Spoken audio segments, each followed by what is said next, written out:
Hello, welcome to Tuesday Muse at the virtual IceHouse tonight. We're really excited to be participating in this series. We've been keeping the Tuesday Muse open mic segment going via Zoom since April, and that is the second Tuesday of each month, so check our website for that. But we haven't been having our featured performers, and we've been really missing that, so we're excited to bring you three wonderful performers tonight. First up, we have Francesca Farrisi, a fabulous poet, painter, singer. Tonight she's going to be sharing some poetry with you, so enjoy. November 25th, 2017, my bare, unfurnished home, Bethlehem, Pennsylvania. Behind my reflection, I see my ancestors, the tribal people, the faces of spirits quite familiar. I know who you are. I apologize for demonizing some of you. You have been with me, my cloud of witnesses. I see myself in every light, my true form, my tribal form. I am anything and everything. Even my dead father joins to watch this pinnacle unfold. Hi, Pop. Nice of you to join us. Heaven beckons with an incessant question as I paint with my bare hands. Who do you want to be? I revisit this mirror sequence, my ancestors peering, anticipating each time I try to answer. My life has been hard. I've been through pain. Do I want to just sleep like my poor mother? My poor mother just wants to cocoon, and that's okay. 11 lives stem from her womb. She has birthed much, been much like me. Who do you want to be? The question hounds me. I feel a demon of fear try to cripple me, but I am rooted in Christ, a solid state, and I stay stationed. I delve into Romans 8, where nothing can touch me. Sorry, demons, even in this psychedelic state, I know the Bible well. They show me lust. They show me old age. They show me a little girl staring back, and she says in innocence, I want to be good. I want to be a mother. My hands smear oil paint like living color, dancing, creating something beautiful that feels like every painful thought I'm birthing in tears, mucus, and finger marks. You forgot the children. You cannot forget the children. My hands slap the Bristol board violently, remembering the orphan faces, remembering poverty, remembering my vows to God to do something about it at all costs. Who are you, Francesca? Heaven asks. I've built my life around the construct that I need a man, and I don't. What if in having a man I give up on the calling? To be a mother might require being only a mother, like Mother Teresa, like my own Teresa mother, who is now cocooned alone. I weep with every woman form ever in pain, ever birthing something painful, and I here now birth something painful. My fear of being alone suffocates me. I want to be held. I do want a man, God. Searching for connection, my mind screams for something more pure than endless scrolling and double taps on overpriced retina displays. Searching for meaning, searching for validation. Is my art even good? If no one likes it, is it even worth anything at all? Is this why we seek validation so much, to have numerical data to capture our tangible worth? I yell out these questions, frustrated with myself as I indulge in the artistic mania. I want to be more than that. I want to live above the need for validation, to live from a place of who I truly am. So who am I? Who do I want to be? The question has a clear-cut, bellowing answer from within me. I am a mother, an artist, a poet, a visionary, a voice. I want the children. I want to be good. My life has a purpose, and I will walk in my destiny at all costs. peddler, pedestal, patriarch, and the labor of love. March winds bring snow yet again, fluctuating temperatures and mood swings with it. I'll sell myself on the same concepts and cycles, like pedaling on bikes, my theology round and round. It goes south as the icy air hits my face, pushing toward that destination, my feet grinding those gears harder, sweat breaks. I'm almost there, I can feel it. My inner Broadway stage has a new spotlight, a new star, the fixation or my mirror of examination, by which I learn more about myself.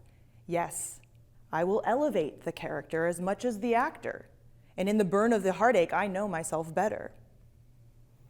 My woman form has suffered in secret ways, moments too pathetic to echo in ears, but I'll hint at it anyway when I'm hurt. Maybe every girl feels as ugly as me behind the mascara and red lipstick I must wear, for every teary-eyed moment of worthlessness probably derives from verbal abuse littered in my psyche from masculine authority figures, my father, the lovers too.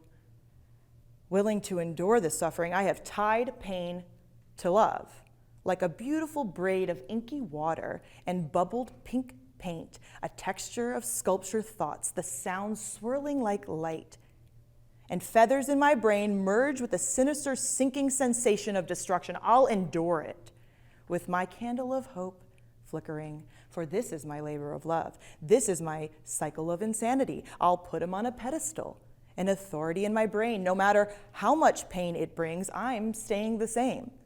Because it might just succeed and birth my dreams come true. And if I fail, what more could I do? I pedal harder. Round and round the wheels turn, no matter how painful that fire burns.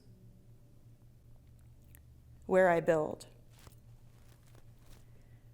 I tried to build my house on him like a rock on which I stand, but I quickly found as I stood my ground that he was just quicksand. So I grasped for life at vines and branches. I begged my God for second chances, slowly sinking devil's dances, slippery slopes of love's romances. I felt his arms reach out for me. I felt his love seek out for me. Holding on for all that I am, I heard the voice of destiny calling out for me. I weep. Salty tears and fears and promises I couldn't keep.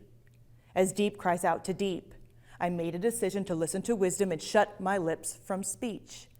Walls to build up and walls to tear down. Be careful, dear women, where you allow your precious heart to make its home. And if the choice can end in death, let's choose to be alone with God until God says where to build.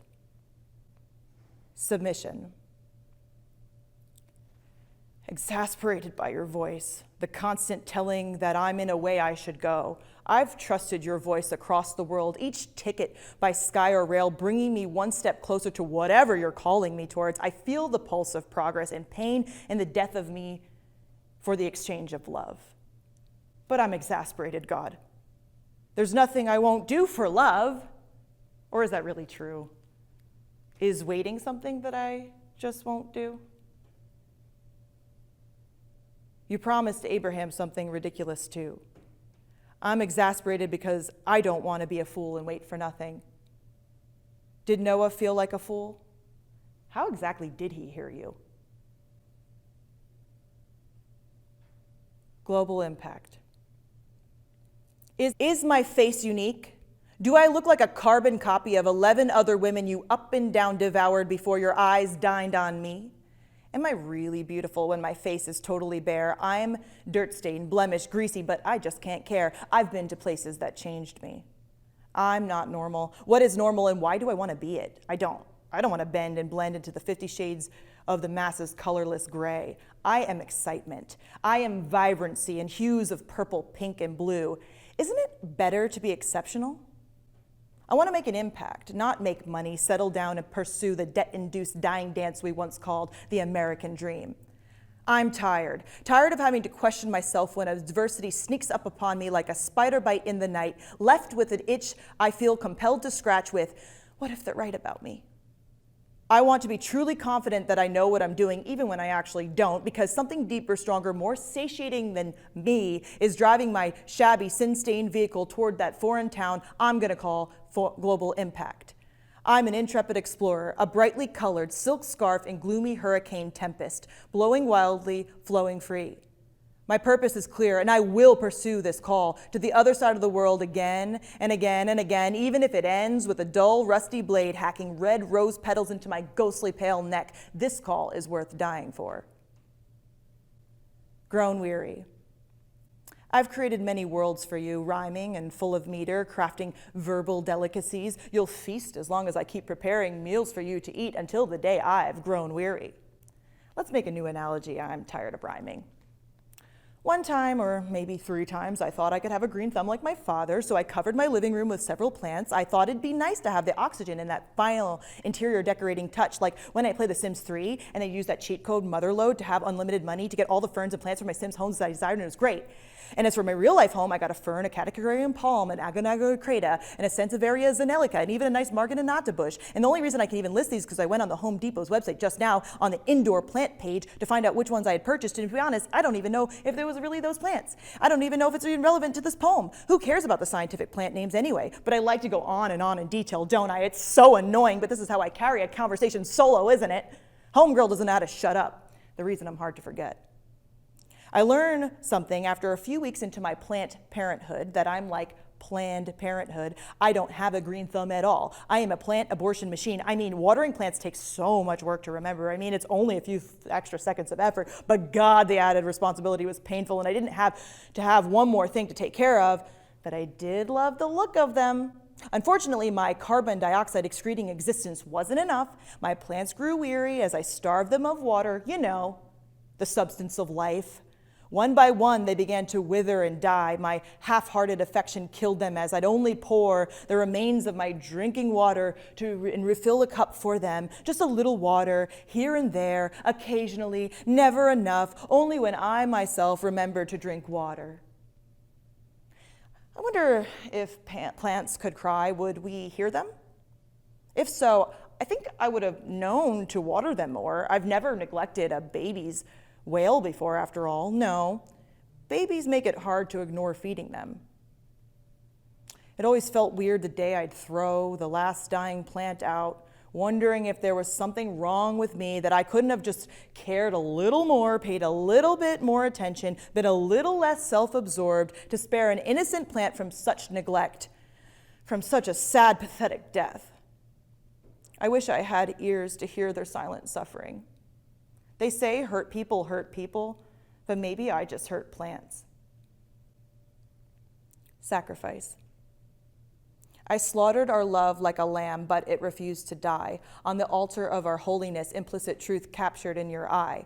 I measured your affection, but underestimated our grasp, peeling off every layer and unveiling every mask. With every moan and every gasp, the flames of your love only engulfed me more and more. Then amongst me, heavens opened in a thunderous belly laugh, with tears of joy raining down on that broken bedroom floor.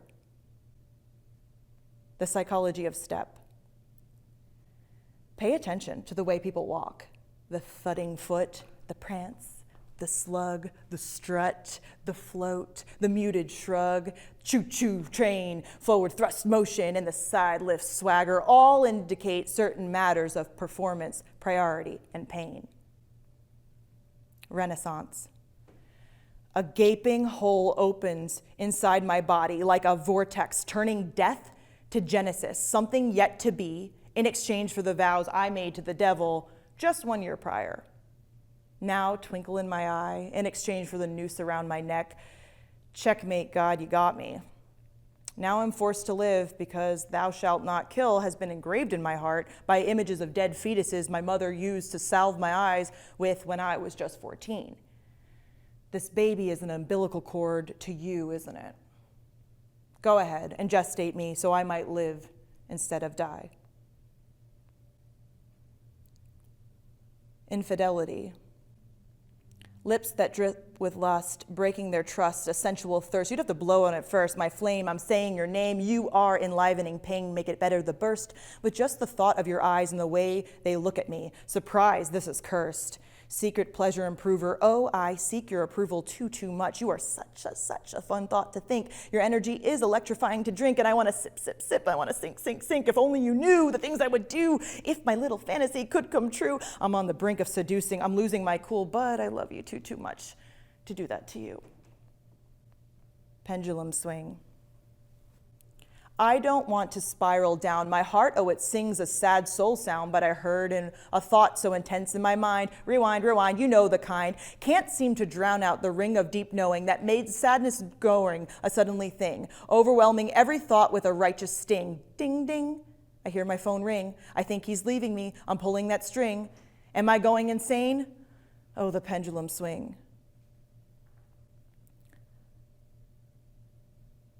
Hotel room suicidal blues. Once I dated a fat, balding prick who'd constantly pick my body apart, constantly comparing me to model women he'd bang in his college glory days when he felt on top of the minuscule world he's actually been a part of. Quick to dismember my body confidence if I ever hinted at the obvious that I was out of his league. Teases and playful observations became tormenting, taunting in the battle against my body dysmorphia.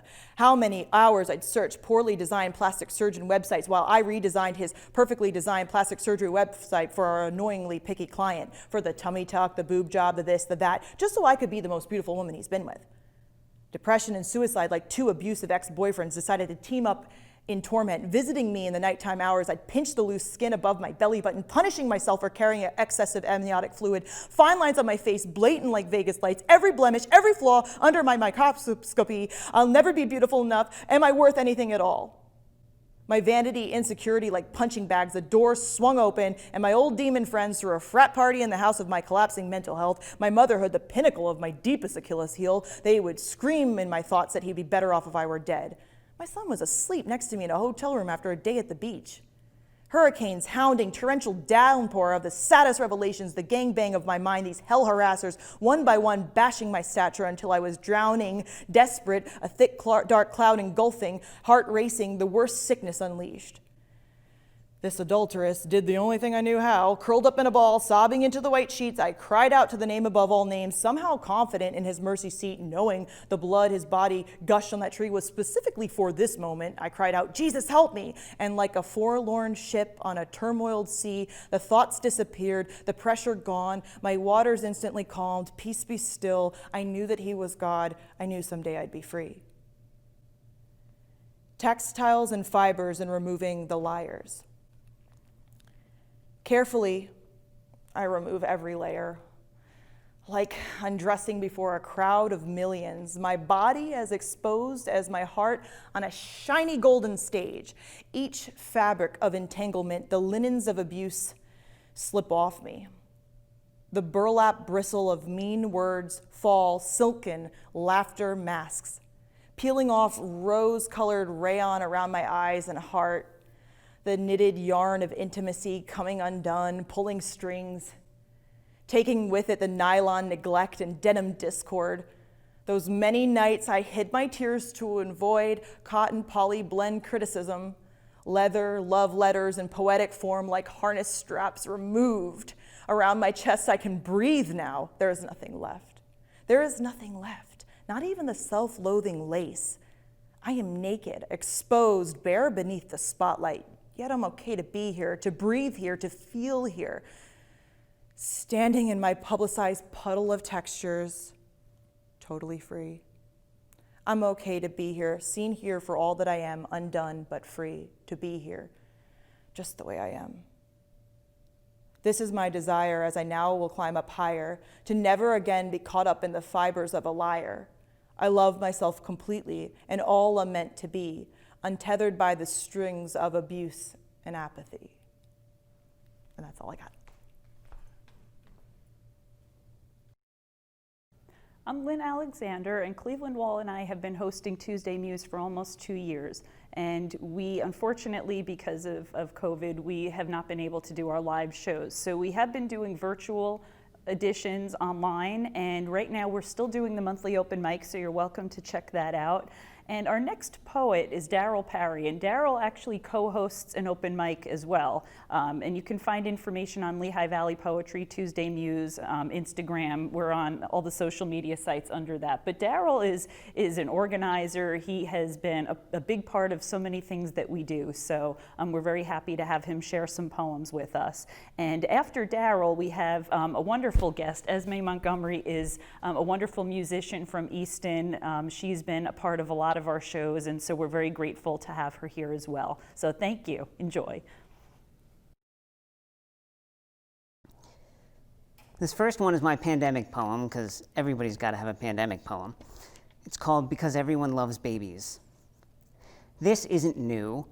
Back in my day, my mom says, we had TB and polio. Back then, life didn't stop.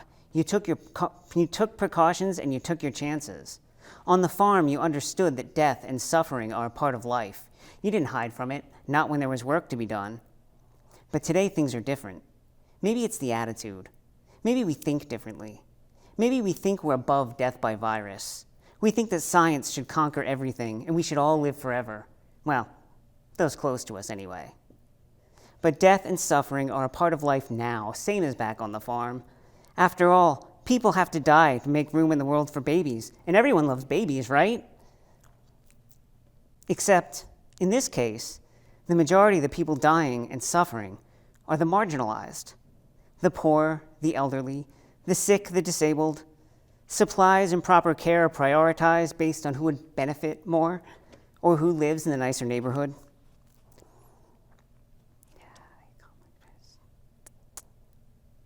And as far as the working poor and the nurses, well, you can't hide from it, not when there's work to be done. So maybe this is nature culling the weak from the herd, right? There's an awful lot of people in the world, and since everyone loves babies, well, something's got to give, right? It's like evolution, survival of the fittest and all that. Isn't that the theory? But nature does not marginalize or prioritize. Nature doesn't dictate class or perpetuate income gaps. It's not nature choosing who's essential and who's expendable, is it? It's us. And that's right. This isn't new, because it's always been us. Watching it happen and being okay with it, focusing on those closest to us, saying, life goes on. Because there's always babies, and we love babies, right? But we forget that there are marginalized babies too. Babies born in poverty, born disabled, born with tinted skin. And those marginalized babies grow into marginalized adults that we easily forget. We feel we can tell them to take precautions and take their chances, even if their chances aren't very good. Because life doesn't stop. Not when there's work to be done. Not when the money's got to flow. Yeah, life doesn't stop, except when it does. No one wants to mention that part. Second one is a debut poem, first time. It's called Comfortable Creatures. Monday, Tuesday, Wednesday, Thursday, Friday. Yep, all still there. This list runs through my head far more than is reasonable. But what about Saturday and Sunday? Sometimes they're there. But if they're less pressing at the moment, I skip them. Maybe closer to the weekend, I'll revise the list and add them in. Because my lists are organic. They breathe and grow. I feed them constantly, like a rescue full of chaotic thought beasts in habitats of random notebooks and odd slips and scraps. Sometimes the beasties can get out of hand. Sometimes a future task breaks free from its cage and goes missing for a while. But when something unexpected like that crops up, a quick add and strike through will keep it at bay. One more thing off the list, even if it wasn't there to start with. Something I forgot. Stressful thoughts keeping me up at night. Something I've forgotten until just then. Get up and make a list. That'll show them. It's important to note, however, that the denizens of pen and paper are but a phylum of my lists. Wildest and most prolific by far are the lists in my head. Wednesday, Thursday, Friday, Saturday, Sunday. Still there, still the same in the order as usual. I know them, obviously. I don't need to list them, yet I do. And not just them. First I'll have my coffee, then I'll shower, wash those lingering dishes. Oh no, wait, breakfast first. Why make a list of my morning routine when I do it every day? Because this comfortable practice is soothing and versatile, translating to almost anything. I'll wash the bathroom floor, let it dry. Then I'll move to the kitchen, let that dry. Then the dining room. Oh, wait a minute, I don't have a dining room. One more thing off the list. Sometimes I wonder if I would do anything without putting it on a list first. Perhaps I've discovered the key to immortality. Lay down and die. Nope, gotta go to the grocery store first. But wait, the stores are all closed now. Guess I'll have to wait till tomorrow. Sound strategy. But one excuse like that won't hold up over time. I'll need to come up with more. Maybe tomorrow I'll make a whole list.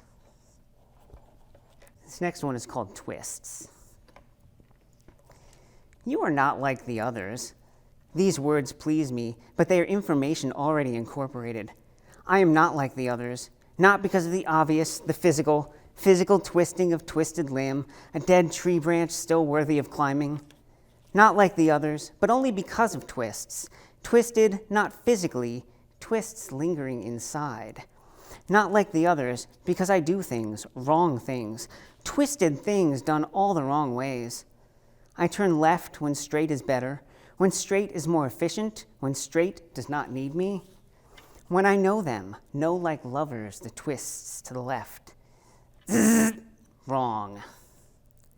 I take too long at tasks, add unnecessary steps that twist, growing into tasks of their own, tasks twisting from tasks with steps twisting every which way, leading to places that I love, places that bring me peace, places that the others do not want to go because they are not like me.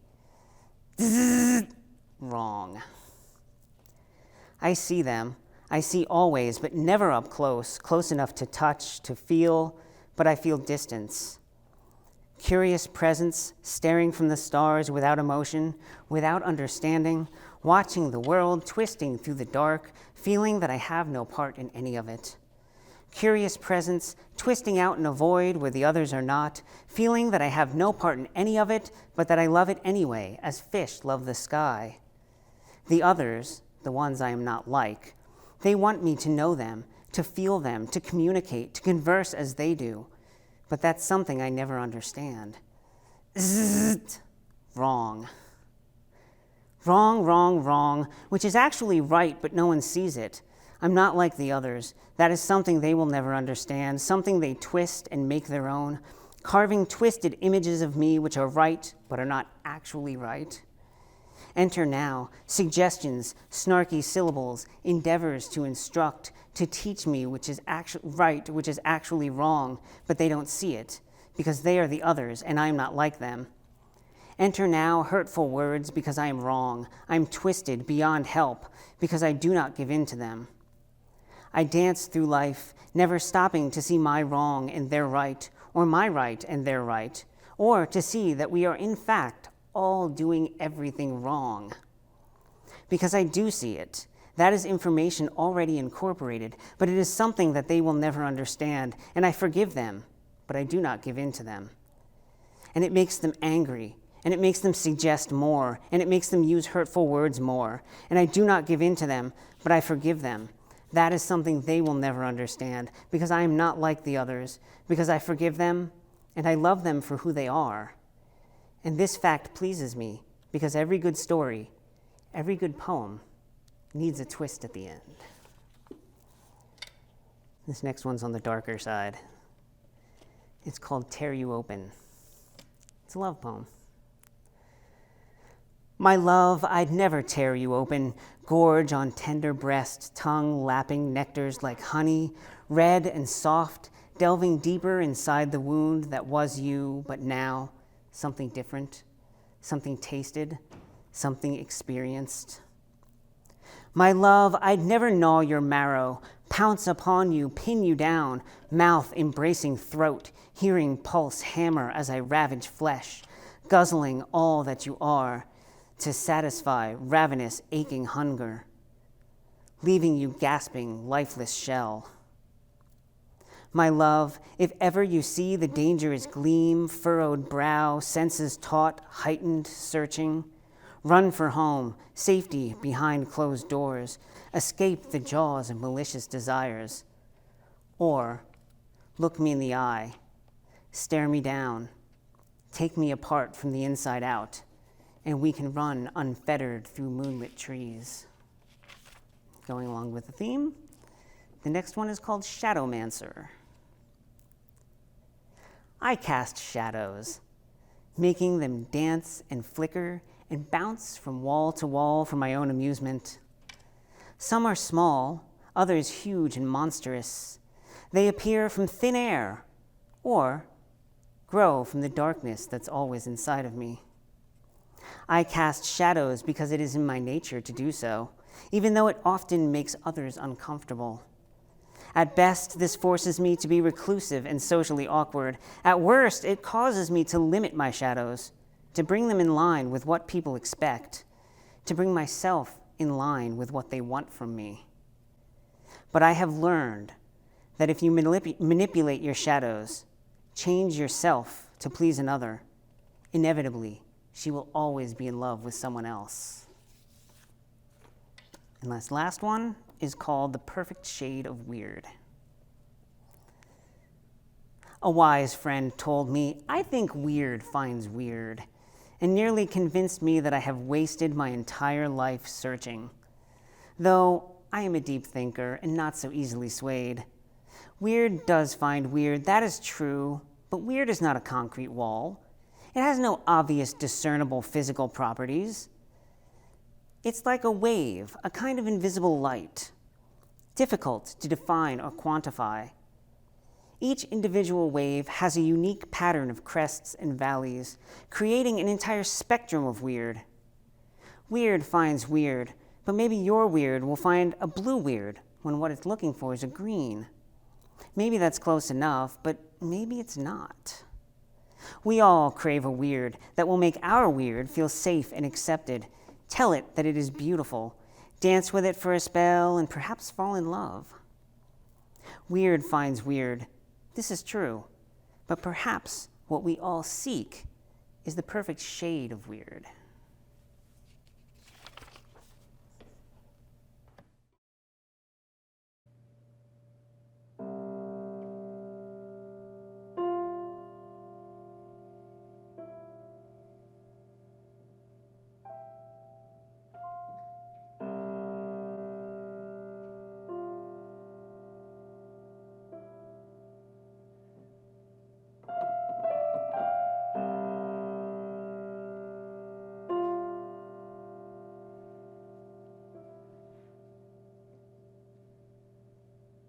I feel the ground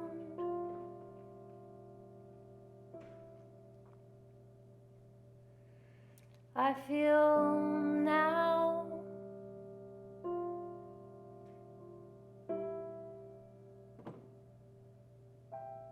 I think I care I mean I'm moving in and out.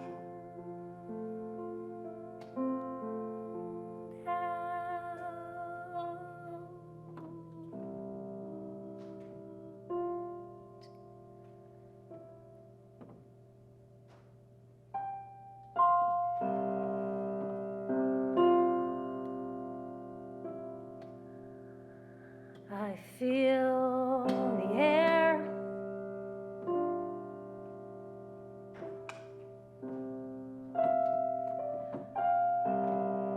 I feel the past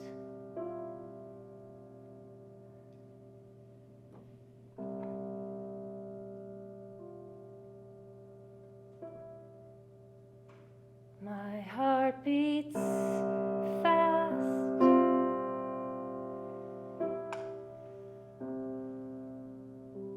submerge re-emerge eternally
broken wing.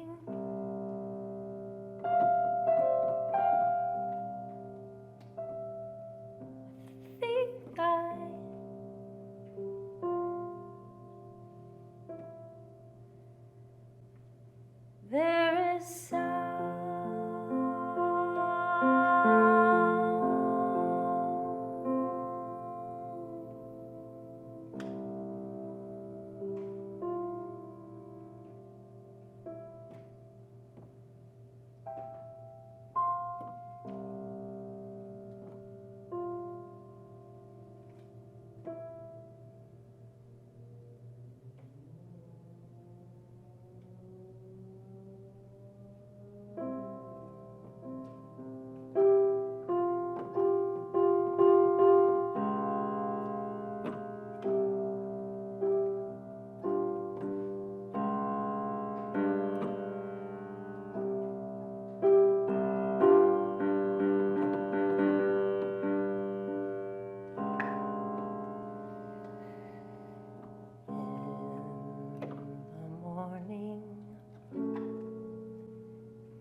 When it's new,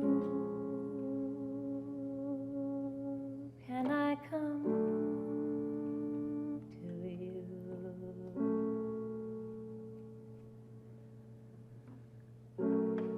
Like a bird meditating, flying by,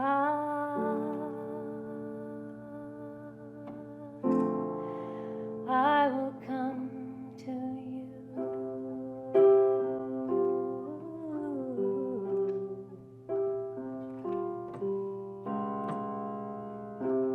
Set a course for far away. I will find you every day. Like a seabird in the sky, energetically connected to you. Am I?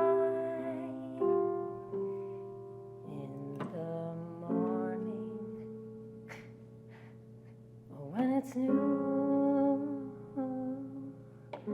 I will come to you.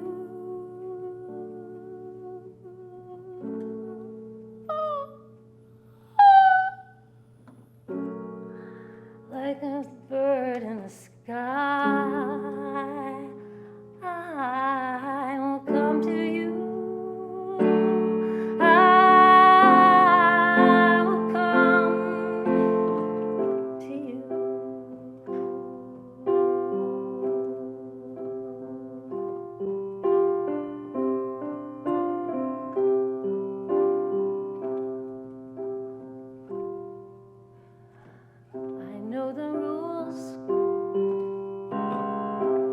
Much we choose to infuse our molecules describes eventually the power of disruption and the force eventually. One or both of us will have to say it's okay, you can go.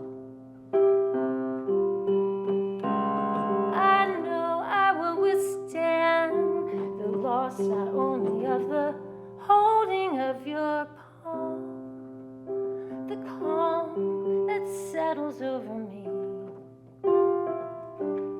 a place to be with you consistently next to me. I know you'll put your skin, I know, in the morning. When it's new, when I come to you.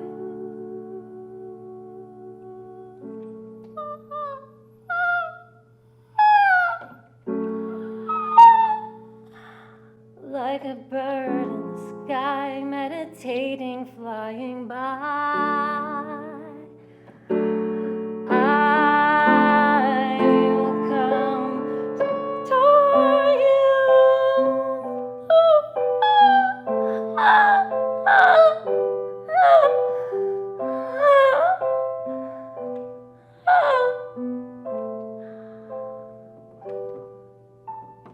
And if I seem come and go with thee. You keep me free, like a beekeeper keeps a bee. And if I seem sun-kissed in mist or bliss, it's 'cause I see the fabric we coexist in, like strands we subsist in.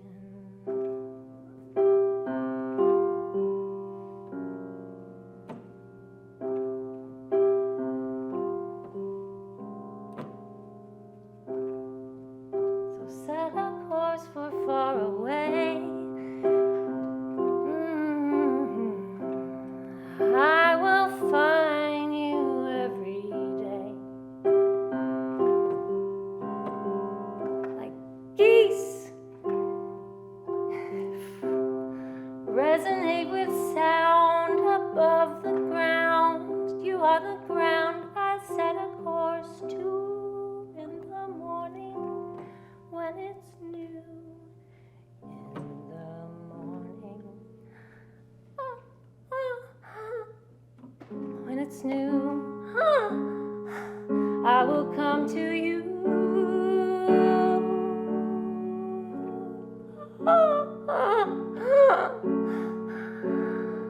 Like a bird in the sky, resonating. I will come for you.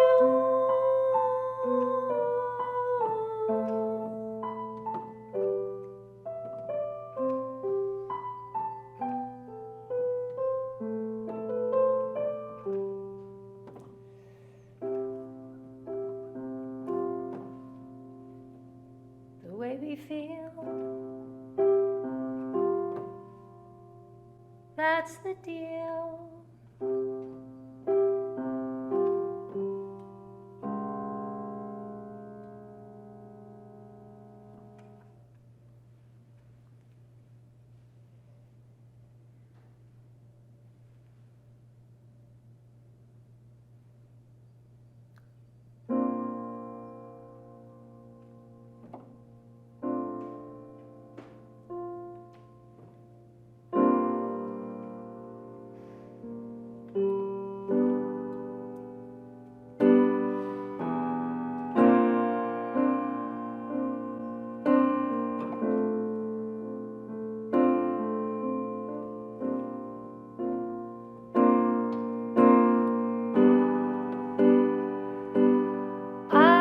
Tired from those of you who won't go to the doctor, very specifically to a psychoanalyst.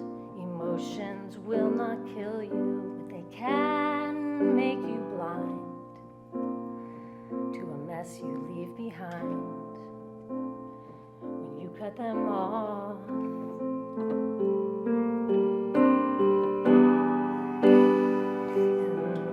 Tired from those of you who keep on saying, I'm sorry, and I never meant to hurt you. But then in the next breath they say how it all worked out okay for them.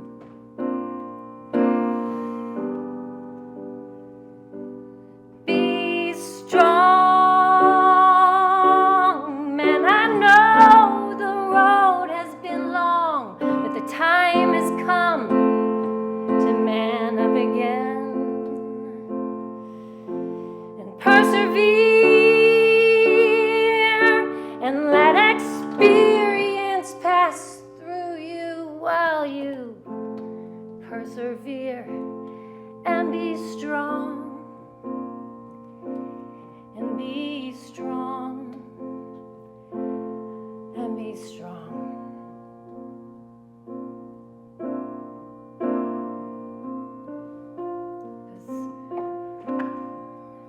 I understand the distinction you're making about your intention, but you need to back that up with with actual time in repair, abide healing.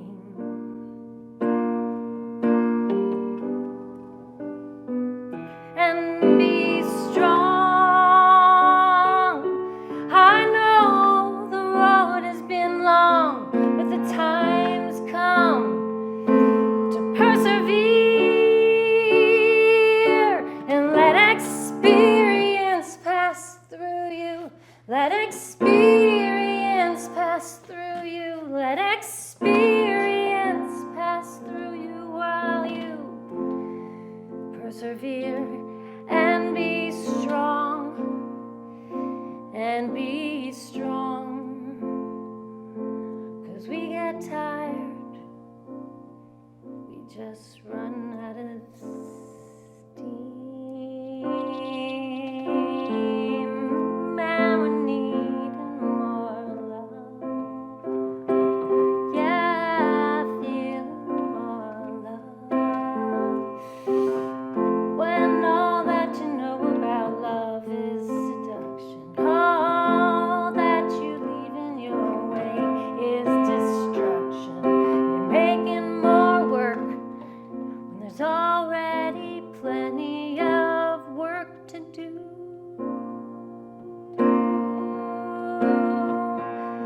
So be strong.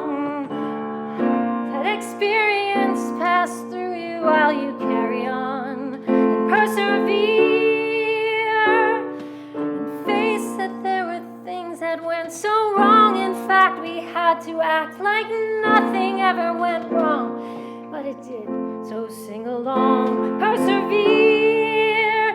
Let experience pass through you. Let experience pass through you. Let experience pass through you.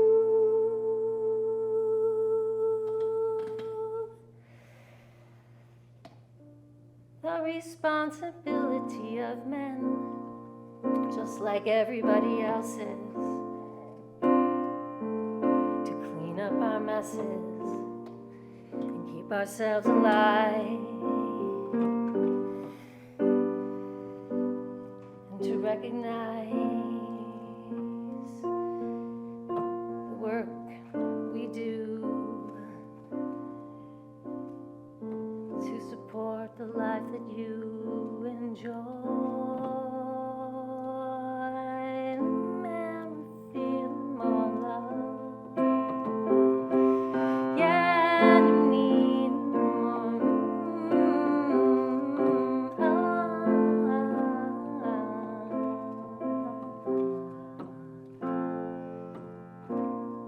There's already plenty of work to do. Be strong and face that there were things that went so wrong. In fact, we had to act like nothing ever went wrong, but it did. So sing along and persevere, and let experience pass through you. Let experience pass through you. Be strong, and be strong, and be strong.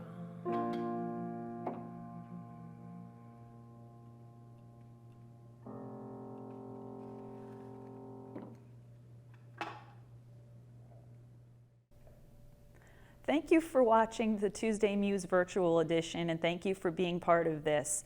We appreciate the IceHouse tonight. It's a family. It's something that it's a very special opportunity for us to be able to share some of what we do with you. Even though we are home and we are apart, we're able to be together in this way using technology. So we appreciate that you've been a part of this, and we hope that you'll check out IceHouse tonight on Facebook and check out some of the upcoming events. We also appreciate very much the support that we've been given. We wouldn't be able to do this for the community, for open mic. People who come to our open mic, sometimes it's the first time they've ever read on a stage. We've had people from all walks of life who've been able to come and share their art, their music, their poems with people who appreciate listening. And that's one of the things that we've been very grateful, Cleveland Wall and I, to be able to do. And we appreciate the support that we've been given in doing that. And we appreciate our performers tonight, Francesca Farrisi, Darrell Parry, and Esme Montgomery, who is wonderful. They're just wonderful people, and we hope that you'll check us out on Facebook. We have Tuesday Muse is on there, and Lehigh Valley Poetry, and you can find more open mic and poetry events. So thank you.